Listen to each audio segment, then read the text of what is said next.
ನಮಸ್ತೆ ವೀಕ್ಷಕರೇ, ನೀವು ನೋಡ್ತಾ ಇದ್ದೀರಾ ಅಶ್ವಮಂದಿರ. ನಾನು ಪ್ರವೀಣಿ ದಾಸ್. ಕರ್ಮ ಯಾರನ್ನೂ ಬಿಡುವುದಿಲ್ಲ. ಕರ್ಮ ಎಲ್ಲರಿಗೂ ಕೂಡ ಒಂದೇ.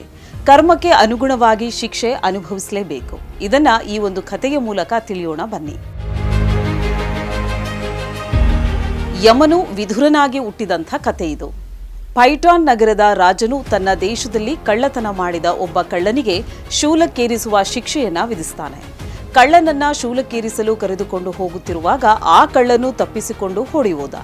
ಅವನು ಸಮೀಪದ ಮಾಂಡವ್ಯ ಋಷಿಯ ಆಶ್ರಮದಲ್ಲಿ ಅಡಗಿ ಕುಳಿತಿರ್ತಾನೆ. ರಾಜಭಟರು ಕಳ್ಳನನ್ನ ಹುಡುಕುತ್ತಾ ಮಾಂಡವ್ಯ ಆಶ್ರಮಕ್ಕೆ ಬಂದರು. ಆ ಸಮಯದಲ್ಲಿ ರಾತ್ರಿಯ ಕತ್ತಲು ಎಲ್ಲಾ ಕಡೆ ಆವರಿಸಿತ್ತು. ಅಲ್ಲಿ ಧ್ಯಾನ ನಿರತನಾದ ಮಾಂಡವ್ಯನನ್ನ ಕಂಡರು. ಕಳ್ಳನು ತಮ್ಮಿಂದ ತಪ್ಪಿಸಿಕೊಳ್ಳಲು ಋಷಿಯಂತೆ ನಟಿಸುತ್ತಿದ್ದಾನೆ ಅಂತ ಭಾವಿಸಿದ ರಾಜಭಟರು ಮಾಂಡವ್ಯನನ್ನ ಧರಧರನೆ ಎಳೆದು ತಂದು ಶೂಲಕ್ಕೇರಿಸಿದ್ರು. ಮಾಂಡವ್ಯನು ಸಮಾಧಿ ಸ್ಥಿತಿಯಲ್ಲಿಯೇ ಇದ್ದ. ಶೂಲದ ವೇದನೆಯನ್ನ ತನ್ನ ತಪೋಬಲದಿಂದ ಮತ್ತು ಸಂಯಮದಿಂದ ತಡೆದುಕೊಂಡಿದ್ದ. ಮಾಂಡವ್ಯ ಋಷಿಯು ಸಮಾಧಿ ಸ್ಥಿತಿಯಲ್ಲಿಯೇ ಶೂಲದಲ್ಲಿ ನೇತಾಡ್ತಾ ಇದ್ರು.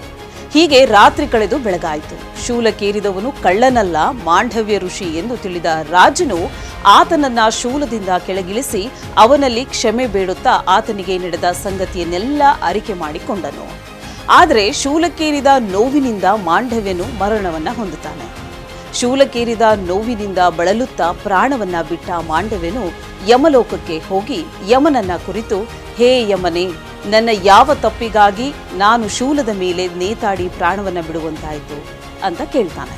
ಅದಕ್ಕೆ ಯಮನು, ಹೇ ಮುನಿಯೇ, ನೀನು ಬಾಲಕನಾಗಿದ್ದಾಗ ಒಂದು ಪಕ್ಷಿಗೆ ಮುಳ್ಳನ್ನ ಚುಚ್ಚಿ ಹಿಂಸೆ ಮಾಡಿದೆ. ಅದರಿಂದ ಪಕ್ಷಿಯು ನರಳಿ ಸತ್ತಿತ್ತು. ಈ ಪಾಪಕ್ಕಾಗಿ ನೀನು ಶೂಲಕ್ಕೆ ಏರಿ ನರಳಿ ಸಾಯಬೇಕಾಯಿತು ಅಂತಾನೆ. ಅದಕ್ಕೆ ಮಾಂಡವ್ಯನು, ಹೇ ಯಮನೇ, 12 ವರ್ಷ ವಯಸ್ಸಾಗುವವರೆಗೆ ಬಾಲಬುದ್ಧಿ ಇರುತ್ತೆ. ಈ ಬಾಲವ್ಯವಸ್ಥೆಯಲ್ಲಿ ಯಾವುದು ಸರಿ ಯಾವುದು ತಪ್ಪು ಅಂತ ವಿಚಾರ ಮಾಡುವ ಸಾಮರ್ಥ್ಯ ಇರೋಲ್ಲ. ಈ ಕಾಲದಲ್ಲಿ ಪೂರ್ವಕರ್ಮದ ಪ್ರೇರಣೆ ಮಾತ್ರದಿಂದ ಬಾಲಕರು ಕರ್ಮವನ್ನ ಮಾಡುತ್ತಿರುತ್ತಾರೆ. ನಾನು ಆ ಪಕ್ಷಿಯನ್ನ ಹಿಂಸಿಸಿದ್ದು ನನ್ನ ಬಾಲ್ಯಾವಸ್ಥೆಯಲ್ಲಿ. ಆ ಅವಸ್ಥೆಯಲ್ಲಿ ಮಾಡಿದ ಕರ್ಮಕ್ಕೆ ಪಾಪವೆಂಬುದಿಲ್ಲ. ಕೇವಲ ಪೂರ್ವಕರ್ಮದ ಪ್ರೇರಣೆಯಿಂದ ಮಾತ್ರ ಕರ್ಮವನ್ನ ಮಾಡುವುದಾಗಿರುತ್ತೆ. ಆದ್ರಿಂದ ನಾನು ಮಾಡಿದ ಪಾಪವಾಗೋದಿಲ್ಲ.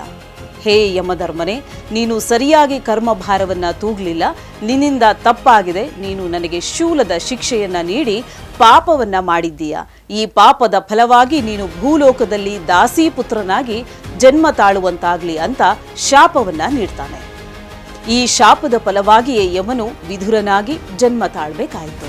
ಯಮನು ಎಲ್ಲರ ಕರ್ಮಕ್ಕೆ ಅನುಗುಣವಾಗಿ ಶಿಕ್ಷೆಯನ್ನ ನೀಡ್ತಾನೆ. ಆದ್ರೆ ಅವನೇ ಮಾಡಿದರೆ ಅವನಿಗೂ ಶಿಕ್ಷೆ ಇದೆ. ಕರ್ಮವು ಯಾರನ್ನೂ ಬಿಡುವುದಿಲ್ಲ.